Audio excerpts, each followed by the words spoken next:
Alright, salamat po ng maigi at marami si Jojo Sikat mga kaibigan, nagbitbit, naghatid ng balitang iyan. Ako po si Johnny Gomez at ang ating co-pilot, ang founder ng CSR Insights. Wala pong iba kundi si Ginoong David Rioferio. Muli sa magandang hapon, Sir David. Second hour na tayo. Good afternoon po, Sir Johnny, at sa lahat po ng kasama namin ngayon dito sa show. Ayan, pakilala mo na yung ating makakasama, Sir David. Very exciting itong ating talakayan ngayong Techie Tuesday. Go ahead. Opo, Sir Johnny, ito pong dalawa nating makakasama ay nasa startup industry. So malalaman natin ano ba yung startup industry, no? Ang una po ay si Arnold Bufi. He has 5 years of experience in the environment and finance space as well as running his own business. Ngayon po, mayroon siyang tinatag, ano, pagbalik niya dito sa Pilipinas, mayroon siyang tinatag na Tipaklong Mobility. Ito po yung tumatalon, ano? Hindi, yung Tipaklong. So meron po siyang ginawang, meron po siyang mga ginawang electric bikes halimbawa, okay. Na pwedeng gamitin ng mga riders in UPLB, doon po niya ipapilot. And then our second guest po ay si Miss Diane Eustaquio. She is a startup enabler. Ito, very touching lang yung sinulat niya sa kanyang LinkedIn, ano? Sabi niya, empathizing with startup founders kapag walang pondo, kapag mahirap kausap ang gobyerno, kapag madaming conflict, kapag yung mga big businesses binubuli yung mga startups natin, siya daw yung cheerleader behind them. Siya yung sumusuporta. She is former executive director of one of the largest incubation facilities here in the Philippines. Diane, welcome to the show. Arnold, welcome din po. Ayan, Sir Arnold, Ma'am Diane, good afternoon. Welcome to the program. Good afternoon. Magandang hapon sa inyo, Johnny and David and lahat sa mga nakikinig sa Radyo Bandido ngayon. Magandang hapon sa inyong lahat. Magandang hapon po. Sir David. Yeah, siguro I'll jump right to it. Diane, tanungin ko muna. Yes. Pag sinabi mo bang startup, ano ba yun? What's the difference ng isang tech startup sa mga ordinaryong startup or non-tech startups? Okay. Yung yung startup is actually, sabi nila, pag sabihin mo startup, dapat may tech. Hindi yung mga traditional na kagaya may fruit stand, may car wash, may bagong stall sa palengke, mga ganon. Pero sa tingin ko, pag nagsisimula ka talaga, startup ka. 'Di ba, kung first time mo maging entrepreneur, galing ka empleyado, naging entrepreneur ka, startup ka. At saka you are a startup when you still don't understand yung iyong business model. Hindi mo masyadong kilala yung customers mo, hindi mo naintindihan yung lahat ng mga input sa business mo. Yun ang startup. Kasi pag stable na yung model mo, alam mo na magkano yung, di ba, kung madaling ipresyo yung isang produkto, medyo stable na yung business model mo. Now, in the last maybe 20, 30 years, naging popular yung tech startup. So yung mga business na may technology, and yung kagaya kay Arnold, tech-enabled business siya. Or yung pure tech, kagaya ng Google, TikTok, mga ganon, yun ang mga pure tech startup. So, I think for me, any business that's starting is a startup. Pero yung mga purist, gusto nila tech lang daw. Yung mga tech lang. Kaya ng restaurant ka, dati manual yung proseso mo. Ngayon gusto mo i-monitor yung sales mo. Bibili ka ng technology para i-monitor mo yung sales mo. So yun ang medyo purist sila. Yun ang definition nila ng startup. Pero kung sa akin, nagsisimula ka lang, startup ka talaga. Ayun.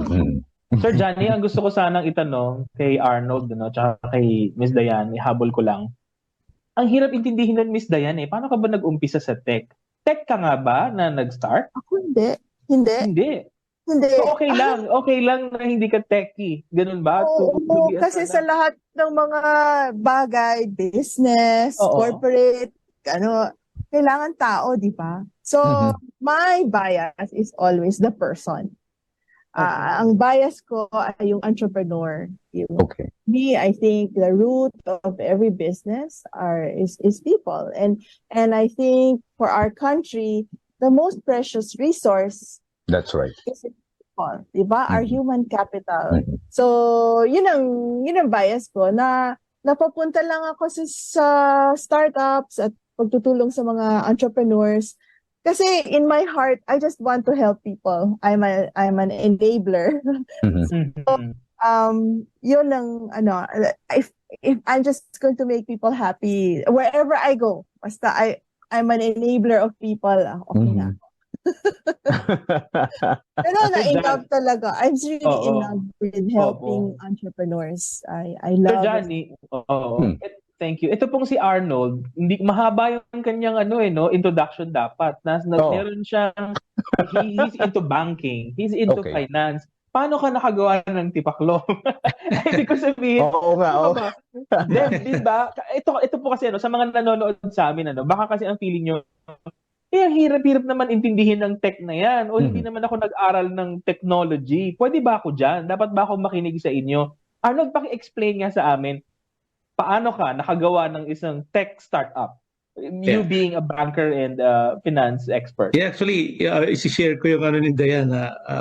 Hindi naman talaga kailangan tech eh. I think the most important thing is you have identified the problem and then you created a business model.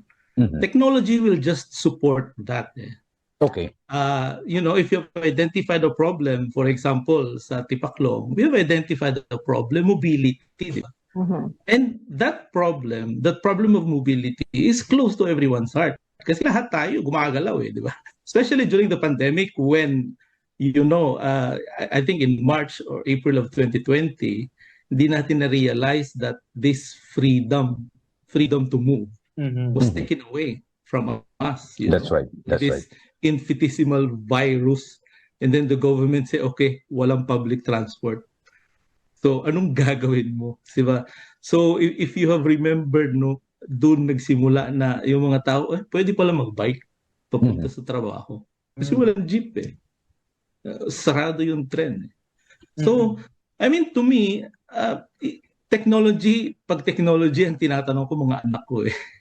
Ako, handicap din ako sa ganyan eh. But I'm trying to. Oo. But I'm more of an entrepreneur, a business person, and coming from an experience of environmental sustainability. I think magkasama kami siguro ni Diane in our Yeah. past lives. Long We ago. were together with Diane like more than Mhm. 20 years ago.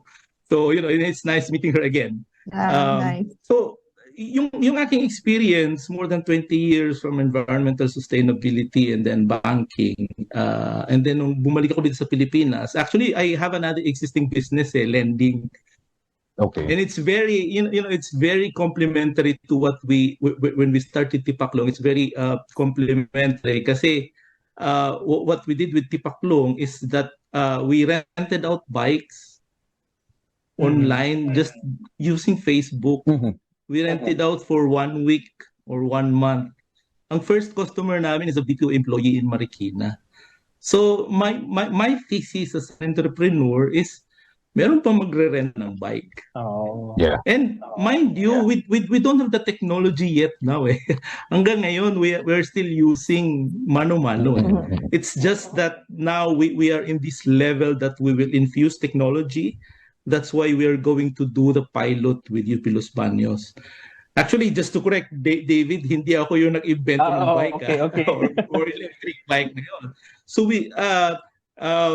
I just look for partners who already did this globally. Mhm. So then we will introduce this in UP Los Baños with technology. Mhm. Using your mobile app, you can ride a bike or a scooter, pay by the minute, then you're done. Mhm. So it's an alternative mobility for you. Instead of you walk or you take a jeep or you take I don't know, Angkas Oo. or Grab. Alam mo, So that's my background. alam mo, nakakatuwa, Sir Johnny, yung kapatid ko po kasi ngayon nasa UPLB. Okay. Tapos dinala niya yung bike niya kasi nga from the dorm, mahirap mag-abang parati ng jeep na Masasakyan. umiikot sa area. So meron siyang dalang bike. Kung meron ganito, oo nga, no, hindi mo na kailangang magdala pa ng sarili mong gamit. Sir Johnny? I don't want to sound political.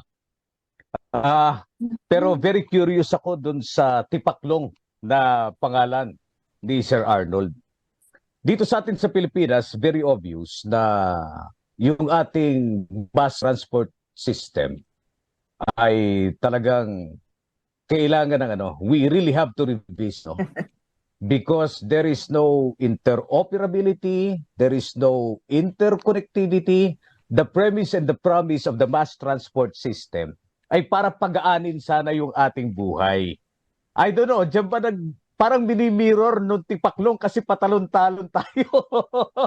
From one point to the other, sasakay ka ng MRT, pero kailangan mo muna mag-flag down ng tricycle. Pagbaba mo ng tricycle, you need to walk several meters para ka pumunta dun sa punduhan ng jeep. Pagsakay mo ng jeep, bababa ka sa MRT station.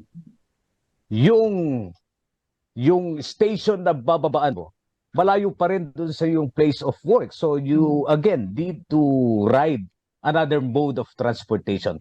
Parang Tipaklong. Patalon-talon tayo. Sir Arnold, talaga bang ginawa itong pangalan nito to mirror the disservice felt by our commuters? Ngayon ko lang na-realize nung sinabi ko, Sir Johnny. But, quite frankly, the backstory of that, why it's Tipaklong, is that when I was doing the research on sustainable mobility during that time, I came across this pilot that was done by ADB, I think 2011, 2012. And they called it Tutubi. Mm-hmm.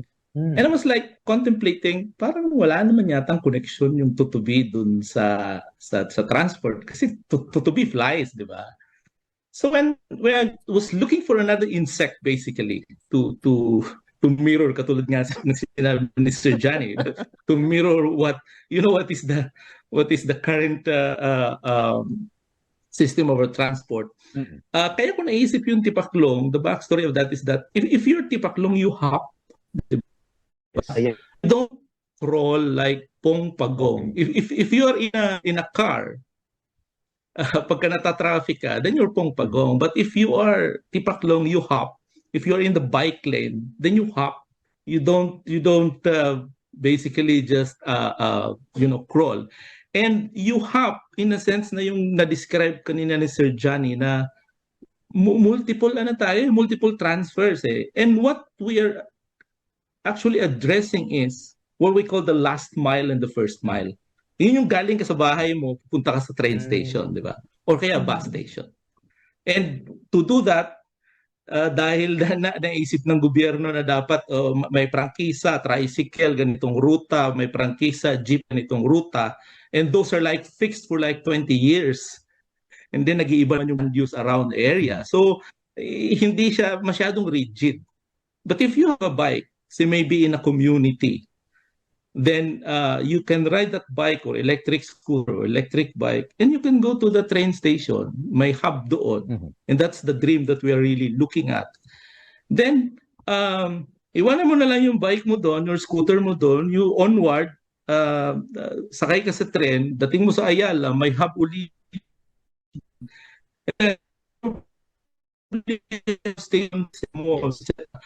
So, that last mile and first mile, which is basically less than 8 kilometers, that's what we call micromobility sa USA. Yung that distance that is being catered now by mostly like electric bike and electric kick scooters in the US. So when I did a research on that, I saw that dito sa atin medyo bago eh, di ba? I think there's only one very similar to what we're doing. It's in BGC, yung kulay purple. If I can mention it, it's called Mover, that service. So basically, it's like that. So for us, but we have to start with something. Ang thesis ko nga again is, will people be willing to rent a bike rather than own or buy, di ba? So that's what we have been testing for more than 32 months.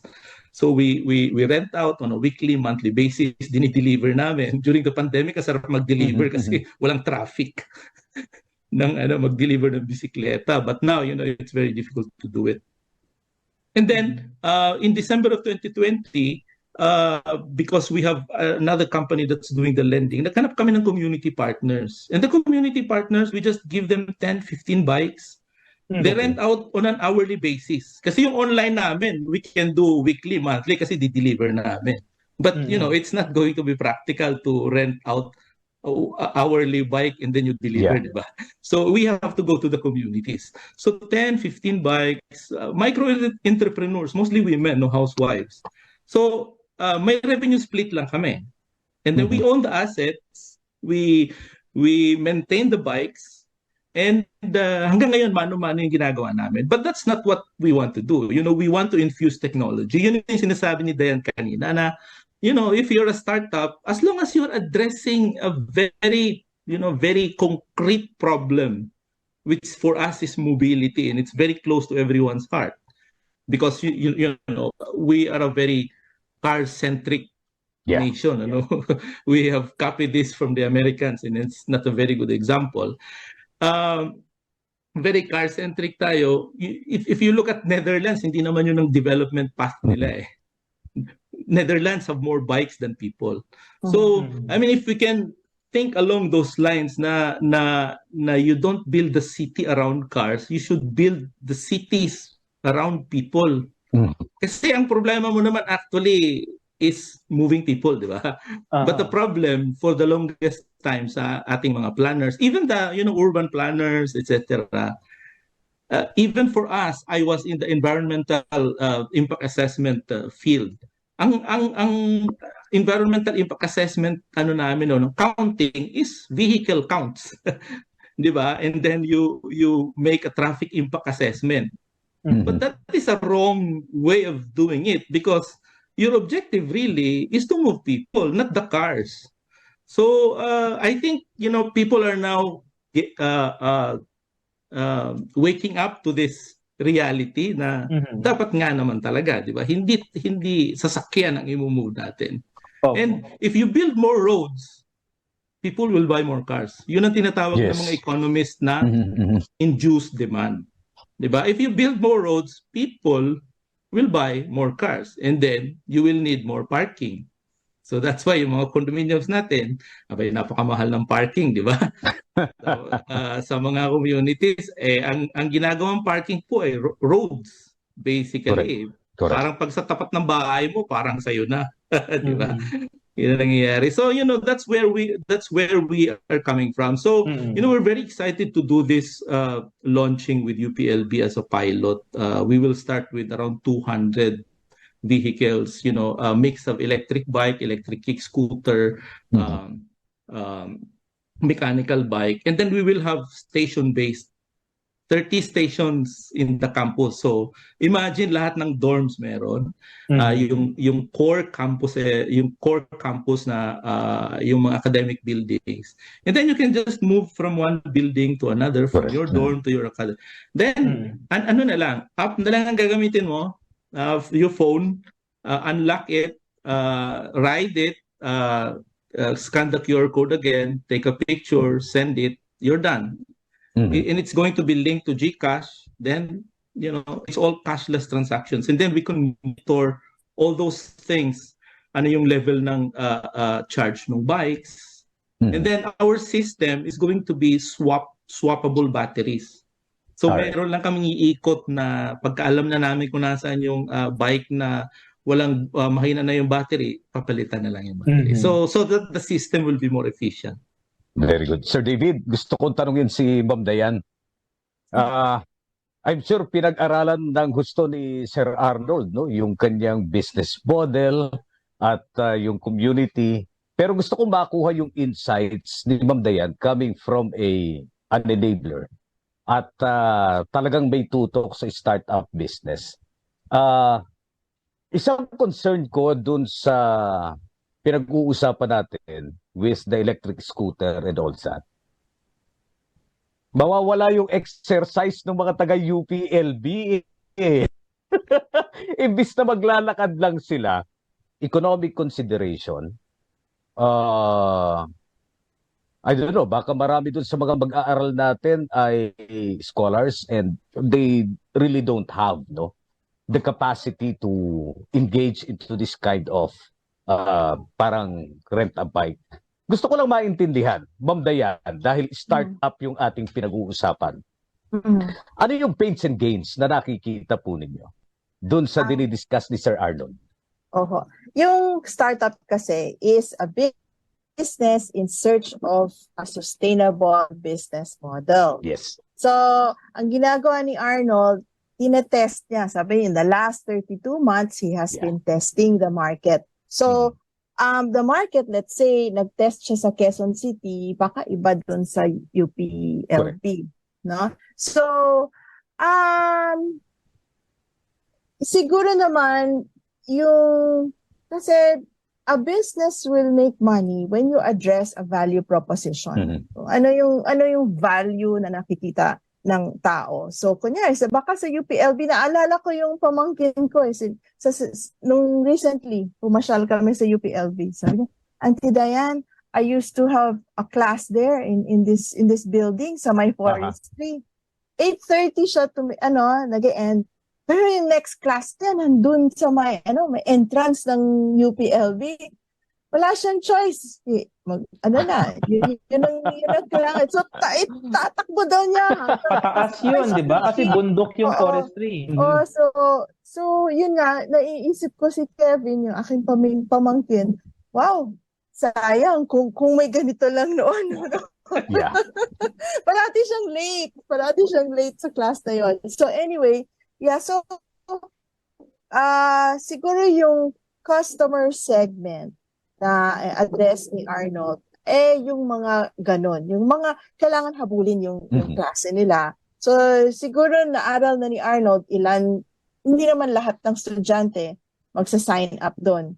So yun, siguro sila yung segment. So kailangan malaman ni Arnold kung kunyari, he will need 300 customers a day. Kailangan niya itugon na dapat talaga may 300 available customers doon. Kasi kung kulang, hindi talaga siya kikita. Yeah. Kunyari, 200 lang, ay hindi talaga siya magbe-break even.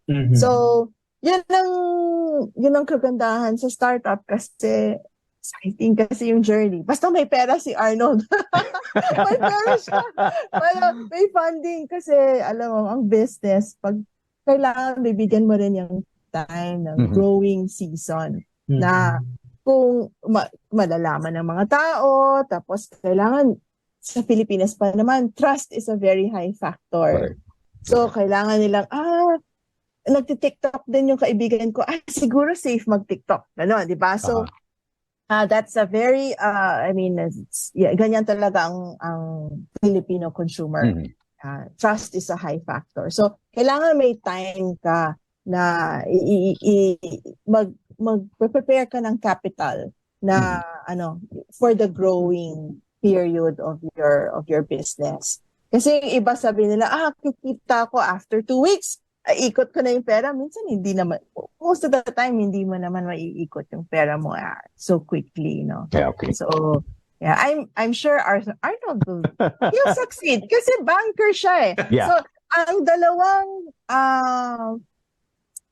reason na maraming mga Pilipino na nagfe-fail, in general in all over the world, but among us Filipinos, is 2 things: risk assessment, and 2, understanding the market.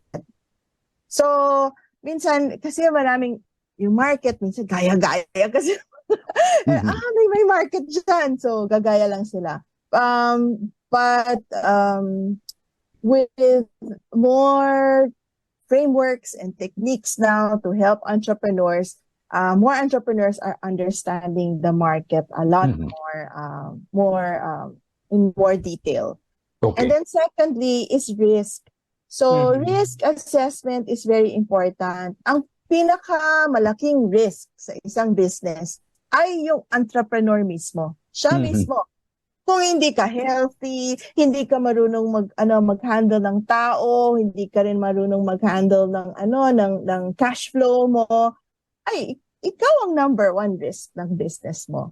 So, meron din ibang risk. Environmental risk, merong mga social risk, may political risk, di ba? Kung may nagka-interest dyan kay Arnold, na intriga si Arnold, yun. May mga ibang mga risks. So, the entrepreneur should really watch out for me, two things. Risk assessment and market. Sir David, this is what we normally do, no? Dito sa ating Techie Tuesday. Kaya nga, nag-i-invite tayo ng mga techie people, influencers, at talagang mga guru dun sa kanilang mga fields for the public to understand. Ako madalas kasi ko nagde-devil's advocate talaga. Dahil we really would want yung mga anong tawag dito, expert opinion ng ating mga nakakasama dito sa palatuntunan so that the public will be properly guided and educated. Mind you ha, baka may mga nakikinig sa atin, ay gusto kong mag-invest kay Sir Arnold pero meron akong agam-agam eh. Kaya gusto ko sanang matutunan kung saan niya akong gustong dalhin 2, 3, 4, 5 years from now. Ayan, Sir David. Alam mo, Sir Johnny and Diane and Arnold, the more I try to understand about technology, the more I learn about it, mas nakikita ko na hindi pala siya ang focus, ano? Tama ba? It's always, kung sa business, it's the entrepreneur, the tao, at saka yung problem, yung pain points. Kadalasan po, pag napag-uusapan niyo yung startup or tech startups, ano, laging bidang-bida yung pain points. Paano nyo na-inculcate sa kultura ng mga nagsa-startup na hanapin ang pain points, i-address ang pain points? Kung walang improvement na naibibigay sa buhay ng tao, wala kang business. Dayan, siguro, as an executive director ng isang organization, Idea Space, how long does it take for newbies to understand itong pain points and i-embrace yun? Ako nga eh. Before you even write the first line of code, you should interview people, have conversations. Yun ang sa akin pinaka-importante. You have to go through this process of customer discovery. And then, minsan sabihin na, Dayan, ang lupit mo naman, 30 people. Ay, 30 people. Ano yun? Compared to maglalabas ka ng pera, mali yung sinulat mong code, uulitin mo na naman, mag-hire ka ng coder, nako, malaki nang naggastos mo. So the best is really to understand the customer and understand their pain point. So sasabihin siguro, for example, kailangan niya ng mga estudyante, pain point nila yan. Pero kung hindi mo naintindihan, magkano bang babayaran ko for that class? No, I don't want to be late for that class, or marami silang mga kailangan maintindihan mo talaga yung customer. Minsan is it just being on time, or two, baka naman because mga zenial na yung mga yan, very conscious yan sila, ayaw nila ng mga mataas yung carbon footprint nila, gusto nila mag-bike. So hindi mo, kailangang maintindihan mo yung customer mo. And the customer is always changing. After 3 years, after 2 years, baka iba na. No? Okay. Sasabihin ng mga customers, gusto ko medyo hybrid yung bicycle kasi gusto ko rin mag-exercise tapos mag-dick siya with electric, ganon. Kasi uphill yun, syempre. So baka naman you understand pain points. So ang tip ko lang, kasi maraming entrepreneur, they will address a pain point and their solution is sometimes just biogesic. Kung just biogesic yan, marami kang kalaban na biogesic, di ba? Pero kung if you are able to understand how deep is their pain and you know how to address it, And if you can formulate a morphine for it, now they get addicted to your solution. They will always want it. Then you're on to something right. You have to develop a morphine kind of solution to the customer. Hindi lang yung, marami ako mapagpipilian ng mga bike doon eh.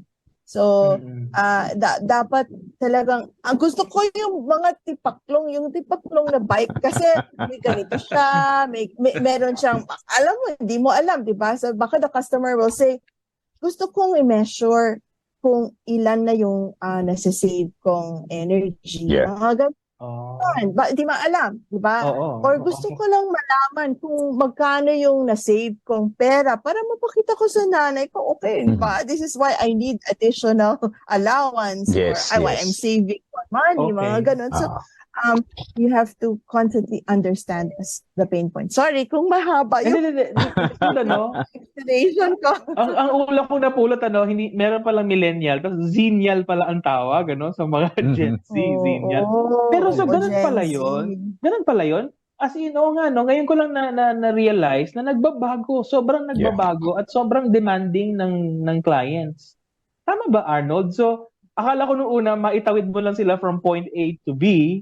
Ito pala, merong iba gusto magbilang ilang calories ang natunaw nila, magkano natipid nila for them. Arnold, sige, lalayo ako sa Tipaklong and startups. Halimbawa, naghahanap ako ng cellphone. Kunwari, ang daming trending or new technologies na lalabas. Gusto ko ng cellphone, gusto ko ng laptop. Bilang ordinaryong mamamayan, tulad ko, anong bibilihin ko? Bibilihin ko ba yung kada taon nagpapalit? O ano ba? Magandang camera? Magandang battery? Anong dapat kong i-considera kung ako'y, ordinaryong mamamayan? Well, I mean, to me, sa akin lang, sa akin, longevity pa rin eh. Nung asset. Device. Nung device, di ba? Kasi, karamihan naman talaga ngayon, it's cheap, but throw away. So, to me, and then saka yung aking environmental sustainability brain is working on overdrive na kailangan sustainable ang tawag na natin ngayon, di ba, circular economy na eh, hindi na yung linear from the time that you mine up to your disposal. Dapat sa economy na yan, matagal nang uso sa atin yan, di ba? Sa ibang bansa, pa circular economy sila. Sa atin, ukay-ukay lang yan, di ba? Lang yan sa it's not even the consideration of the environment. It's affordability, di ba? So sa akin yun siguro. But if you can allow me to also jump in dun sa ni Diane dun sa pain point. And I think probably an advice also to upcoming startups like us, kasi even us, we are still struggling to do it. Focus on the problem.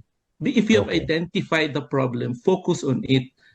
Fall in love with your problem, not on your solution. Because sometimes, especially kung ang background mo is tech, o kung ano man ang background mo, you will fall in love to a solution na naisip mo na baka yun ang kailangan ng customer. Then, you make it complicated, you make it, maganda, thinking na yun ang gusto ng customer. Yun pala, yun yung gusto mo. Kasi yun yung solution na naisip mo for that pain point. So you have to, kaya gusto ko din sa UP Los Baños, kasi I was an alumni ng UPLB. So I know na mahirap from forestry to lower campus and then going back. Medyo pag madalang ng jeep, maglalakad ka talaga. So, ano yung commodity dyan that you're addressing, di ba? Time eh. Time is, iba-iba ang assignment natin ng value for time, di ba? Kasi kung malilate ka o kaya even malayo yung panggagalingan mo, tatakbo ka, pagpapawisan ka, di ba? Tapos nasa klase ka, mangangamoy ka. So baka yung mga ganon may study yata. I forgot which study was that, na tayong mga Pilipino ayaw natin yung pinagpapawisan tayo na na sasakay ka sa tren o kaya papasok ka ng klase pinagpapawisan. So I think all those tidbits of insights will drive kung paano namin i-address yung needs na yun ng mga estudyante. And I think Diane was correct na yung nila, siyempre itong mga professors di naman nila na-realize na magagawa ka ng schedule na napaka 15 minutes lang, pero nanggaling sa forestry papunta ng reading. Diba layo? Paano gagawin mo? Magte-teleport ka from there to from forestry to plant breeding. So kaya interview ko din kasi pabalik-balik ako sa Los Baños. I'm asking people there on how things are in terms of mobility. So that's where we are tailoring our solution. Okay. So Johnny? Oo, interesado tayong malaman kung kailan ilo-launch ang ating Tipaklong Mobility. Alam po ninyo, siguro mga 2 weeks ago, I was able to interview, nakalimutan ko lang yung pangalan. Siya ang director, he's the director of Alt Mobility. Parang yung pinag-uusapan rin natin mga bike. Ha? Ano pangalan? Si Ira Cruz. Si Ira Cruz, yes. No?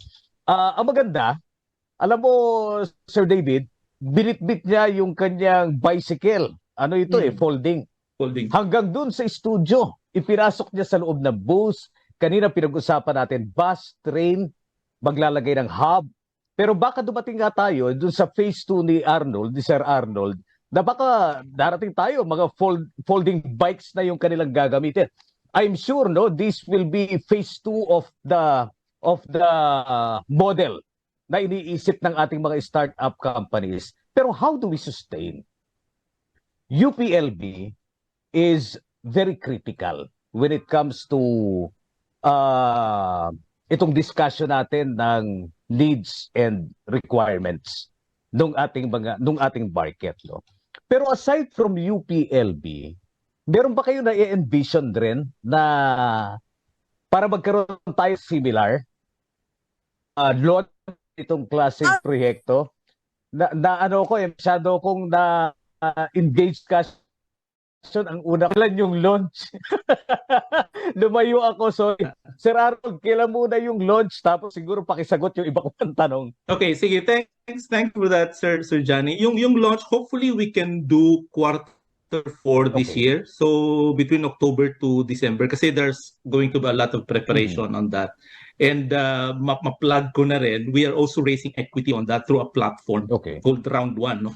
But having said that, once we do launch sa UP Los Baños, it's kind of a pilot that we're going to do. No? But ang thinking talaga namin dito, universities, UP Diliman, Ateneo, the big campuses which probably have like more than 50 hectares. And not only universities, if you can imagine, industrial parks. Yes, that's industrial parks. We are right now we're talking to an industrial park in Batangas with like 70,000 employees. Okay. In the area.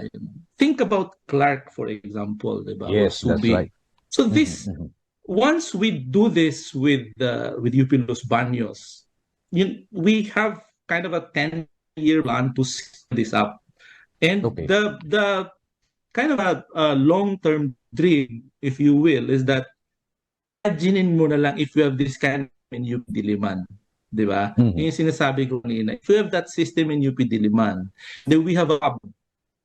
Pwede mo na lang iwanan doon yung bike, electric bike, kick scooter sa University Avenue station ng MRT7. Then you ride the train, go to SM Fairview, may hub doon, and then you connect to whatever, kung may condominium doon, then we can just put a hub in that area. So that's kind of a holistic thinking that we are trying to achieve na we can really address that last mile and the first mile leg of the of the trip, because the needs, according to the studies nitong I think it's the group of IRA, Move as One coalition, which I think IRA's group is part of this bigger coalition, is that the deficit is 2.8 million trips a day just in Metro Manila, even if we do all the train projects in the next 10 Okay. years. So Yun ang kulang kakulangan. talaga. 2.8 Kulang million talaga. trip. And then, tapos nababawasan pa yung supply natin ng jeepney, di ba? Kasi with the jeepney modernization, medyo yung iba hindi talaga nila kayang bumili ng electric jeep. Hindi na lang sila magda-drive, mag-cooperate ng jeep. Yeah. Mhm. They just go to other jobs. Mhm. Diane, you've handled siguro hundreds of startups dun sa ginagawa mo ngayon, ano? Share mo naman yung isa o dalawang very interesting na startups and naging successful ba sila sa ginawa nila? Nako, dami kong favorite. O sige nga, kahit isa lang o dalawa.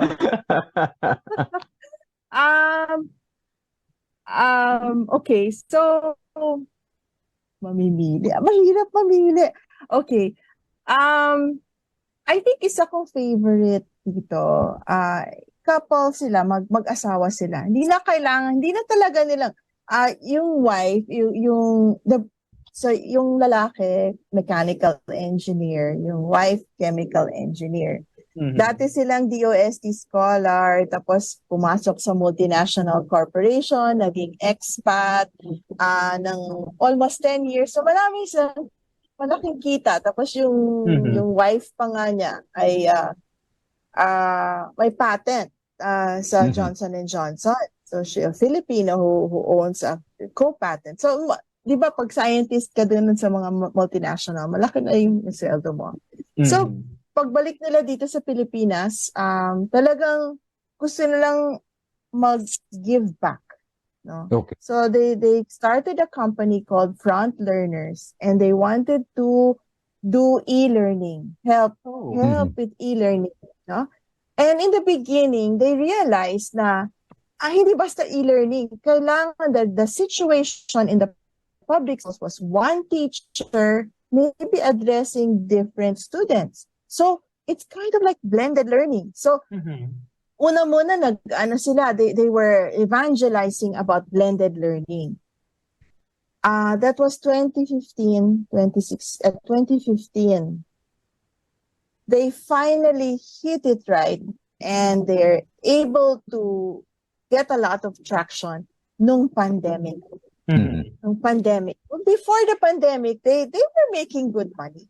So already they were starting to pick up already. Pero when the pandemic hit, they appreciated. I mean, the schools appreciated their solution. So I guess the story is it's about timing. You know, it's really about timing when you bring the technology in.